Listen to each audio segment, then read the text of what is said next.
Majority సున్నీలదే కాబట్టి రాజ్యాధికారం వాళ్ళ చేతుల్లోకి వెళ్ళిపోయింది. అబూబకర్, ఉమర్, ఉస్మాన్ వీళ్ళు ముగ్గురు సున్నీలుగా వరుసగా ఖలీఫాలుగా రాజ్యాన్ని పరిపాలించారు. కానీ షియాలు వాళ్ళని అసలు ఒప్పుకోలేదు. మా నాయకుడైన అలీకి దక్కాల్సిన కుర్చీని వీళ్ళు లాక్కున్నారని కోపంతో రగిలిపోయారు.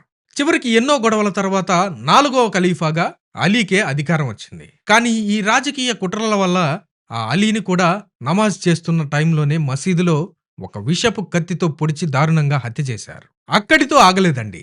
అలీ చనిపోయిన తర్వాత క్రీస్తు శకం 680లో జరిగిన ఒక భయంకరమైన సంఘటనతో ఈ రెండు గ్రూపుల మధ్య వైరం కరుడుగట్టుకుపోయింది.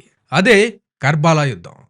అలీ యొక్క కొడుకు మహమ్మద్ ప్రవక్త సొంత మనవడైన హుస్సేన్ని ఎలాగైనా అంతం చేయాలని యాజిద్ అనే ఒక క్రూరమైన సున్నీ రాజు డిసైడ్ అయ్యాడు. హుస్సేన్ తన చిన్న సైన్యంతో చిన్నపిల్లలు ఆడవాళ్లతో సహా 72 మంది ఉంటారు ప్రయాణం చేస్తూ ఉన్నాడు.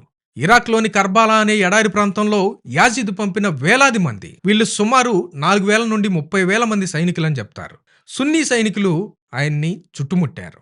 సరిగ్గా మొహర్రం నెల 10వ రోజు మండే ఎండలో ఆ 72 మందిని నీళ్లు కూడా తాగనివ్వకుండా, చిన్నపిల్లలని చూడకుండా, ఆడవాళ్ళని చూడకుండా చిత్రహింసలు పెట్టి మహమ్మద్ ప్రవక్త మనవడైన హుస్సేన్ తల నరికి బల్లెం మీద గుచ్చి అతి దారుణంగా చంపేశారు. ఇక్కడ మీరు గమనిస్తున్నారా? ముస్లింల ప్రవక్త మనవడినే ముస్లింలు చంపేశారన్నమాట. ఈ గొడవ దేవుడి కోసం జరిగిన గొడవ కాదు, కేవలం రాజకీయం కోసం, అధికారం ఎవరి చేతిలో ఉండాలనే కుర్చీ కోసం జరిగిన గొడవ ఇది. ఈ కర్బలా సంఘటన షియా ముస్లింల మైండ్ సెట్ ని, ఇరాన్ భవిష్యత్తును పూర్తిగా మార్చేసింది. మా ప్రవక్త ఫ్యామిలీకి అన్యాయం జరిగింది, మా నాయకుల్ని సున్నీలు అత్యంత దారుణంగా మోసం చేసి చంపేశారు, మేము ఎప్పటికీ పీడించబడుతున్న బాధితులమే, మేము న్యాయం కోసం సున్నీల మీద ఎప్పటికీ పోరాడుతూనే ఉండాలి అనే భావన వాళ్ళ బ్లడ్లోకి, వాళ్ళ డిఎన్ఏలోకి ఎక్కిపోయింది.